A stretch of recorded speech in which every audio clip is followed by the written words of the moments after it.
Hey everyone, in this video we're going to pick up with the second story in Ritchie's Fabulae Faciles, and this is the story of Hercules. So this is a fun one because most of my students have heard of Hercules before, right? He's such a famous character in Greek mythology, and a lot of people have heard about his strength and the labors, right? The 12 labors he has to do, but a lot of people might not know the background of this or the specifics of the story. So this is a really good chance to keep going with your Latin, to read something different, and really get a sense of who Hercules was, right? And again, this would probably be best for a student somewhere in that sort of late beginner, early intermediate range, right? It's assuming that basically all your verbs and tenses, active and passive. So wherever that might land you, it's picking up on the Perseus story, though, in terms of grammar. So if you were able to read the Perseus story, and again, I have a playlist of all those of the story with videos translating it. If you were able to make through all of that, without too much trouble, you're probably in a pretty good place to handle the Hercules story. It'll get trickier as we go, but particularly in the beginning in this part, it's pretty straightforward, and it's using basically the same grammar as the Perseus story.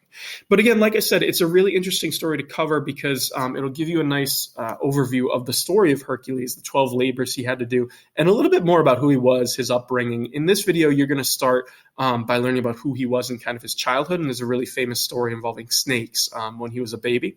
So we're going to dive right in, but I would highly recommend, if you don't know a ton about Hercules or you want to learn more about this story, just do some research. Anything will get you in the right place. Something like Wikipedia even would be fine, just to get an overview of who Hercules was, and maybe you'll learn more about this really, really famous character from Greek mythology that you might not have known.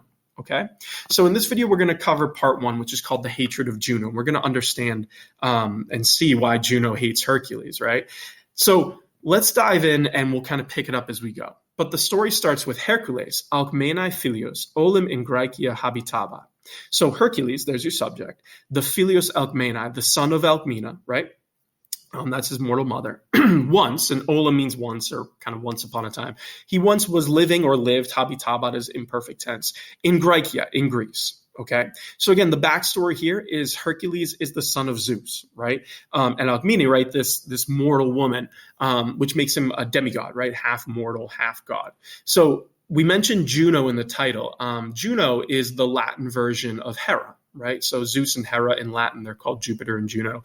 But Hera hates him, and you're going to see why, because he's not Hera's son, right? So there's a fun kind of play on words here happening with the name Hercules, or Heracles in Greek. Literally means like the glory of Hera, which is kind of funny because she doesn't like him, and he's not her son, right? He's basically born out of wedlock, right? Zeus is known for his philandering ways, right? And he does that quite often. So Alcmene is another version, or another story rather, of Zeus coming down to earth and having a child with a mortal woman, and not with his wife. So that's the background here. Hercules is the son of Zeus, but Alcmene here is his mortal mother, right? And he lived in Greece. You have hic omnium hominum, validissimus fuisse digitur. Okay, so here we have hic, meaning this one, or Hercules. Digitur here is passive, so it means it is said, right? And it's going with fuisse. So if you put this together, you're really saying he, or this one, is said to have been. So fuisse is the perfect infinitive of esse, right? So that's why we have to have been. It is an infinitive, just that esse ending is perfect tense. So they're going together, right? He's said to have been the validissimus, the most strong, or literally the strongest. And then we have this partitive genitive with omnium hominum, of all men.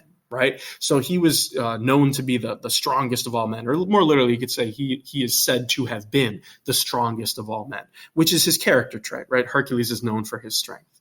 Then you have at Juno regina deorum Alcmenam odera et Herculem ad hoc infantem necare voluit.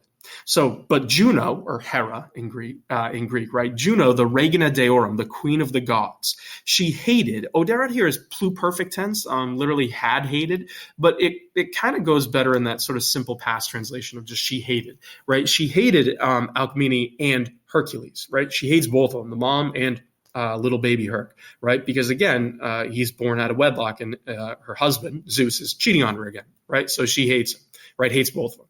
And voluit, she wanted necare, to kill. There's just a complementary infinitive. She wanted to kill Hercules, right? Still an infant, right? Ad hoc infantem. So she not only hates the mom, but she also wants to kill Hercules, is kind of the idea here, right? Because he represents her husband's cheating ways, right? So she wants to kill him. And this is why this part of the story is called the Hatred of Juno, right? We're going to see she tries to kill him when he's young. So you have misit igitor, duas serpentes saevissimas. So therefore, igitor, she sent. Misit is perfect tense of mito, mitre, to send. She sent 2 serpents, duas serpentes. And they're 2 serpents that are called saevissimas, really savage, the most savage or fierce, right? So you could translate this as she sent 2 extremely fierce or very fierce serpents, right? And their job is to kill Hercules. Then you have Hai media nocte in cubiculum alcmenae venerant, ubi Hercules cum fratre suo dormiebat.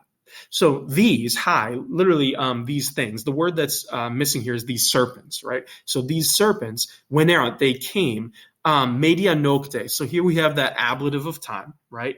In the middle of the night. So it's explaining when this happened. They came into the bedroom of Alcmene, right, in cubiculum alcmenae. And again, cubiculum here is accusative because it's showing that motion towards they're going into the bedroom, right? So they came into the bedroom where Hercules, right, Hercules, there's our new subject, dormiebat, he was sleeping cum fratre suo, with his brother. So they go into the bedroom where Herc is asleep, and the idea is they're going to kill him. Then you have nectamen in cunis, sed in scudo magno cubaban, rather. So, and not, or nor, right? It's talking about Hercules. However, so kubaban means, kubar means to lie down, right? To recline is kind of what's going on here. So it's saying he was lying down, not neck, right? Not in a kunis, in a crib, but on a scuto magno, on a large shield, right? So it's a fun story. And again, it kind of represents his strength, his manliness, right? Herc doesn't sleep in a crib. He just sleeps on a giant shield. Why not? Sure, there's some good imagery there. So he's sleeping on a shield. That's what Kubabant is really doing. He was lying down, not in a crib, but, on a giant shield, okay? So then you have, and again, Kubabant is saying them. It's talking about Herc and his brother, rather. So they're not in cribs, I should say, but on a giant shield. Okay. Then you have serpentes jam apropinqua verant et scutum movebant, itaque pueri e somno excitati sum. So the serpents, right?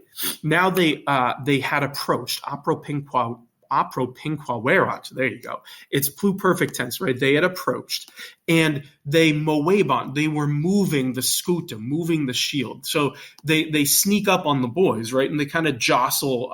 The shield is the idea, the shield that they're sleeping on. And by doing this, itaque, and so, right, the boys, the pueri, excitati sum. It's perfect tense, passive voice. Excitare means to be sort of woken up, right? Awakened, you might say. So the boys were woken up, right? A somno, from their sleep, okay? So the idea is they don't do it, the serpents rather, don't sneak in quite quietly enough or stealthy enough. They move the shield, and this wakes the boys up. Okay, and you're going to see in part 2 what Herc does when he wakes up and realizes that there's some serpents here trying to kill him and his brother, right? That's the next part. But again, this first piece, very straightforward. There's a couple of passive verbs in there, nothing too crazy. That fuisse dicator in the beginning is probably the trickiest thing to translate, having a perfect infinitive. But it's nothing too crazy, and you can look it up. Hopefully you've seen these before. And it's something that you can understand pretty straightforward, right? But again, the beauty of this part is really giving you some backstory of a famous event of Herc being a child and his stepmom basically trying to kill him. So if you haven't looked up the Hercules story, again, I'd highly recommend that you dive in, do some background. You'll learn as you go through this part of Ritchie's Fabulae, but it's good if you have an understanding of what's happening too, just so you can kind of get the plot and what's going to be going on. But again, if you have any questions at all, feel free to put a comment. I would highly recommend you go and work through the vocab of this first and really make sure that your grammar is pretty strong. And then just read this, right? Your best bet, I say it in all my videos, read. So you should take this story, read the Latin aloud.